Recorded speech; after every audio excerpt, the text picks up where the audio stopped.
Top of the morning to you.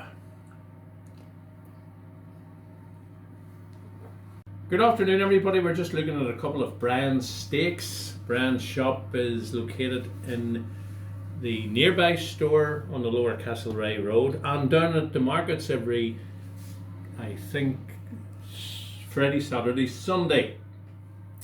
Two little ribeye steaks that we're going to have for lunch, and then if you want to come over here, look at the ingredients, which is all gone in together with this venison haunch, the haunch of venison.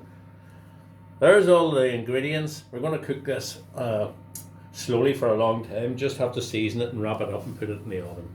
Okay, we'll let you see what this looks like when it's done. Okay, see you later. It looks a bit dark and overcooked, but the recipe was, we were told to cook it for a long time. That was one of the recipes, but it's delicious.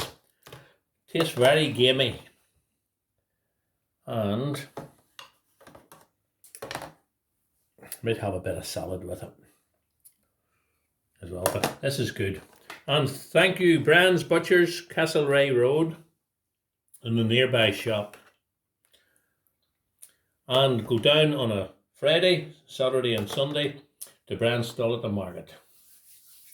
Good evening and bon appetit for us.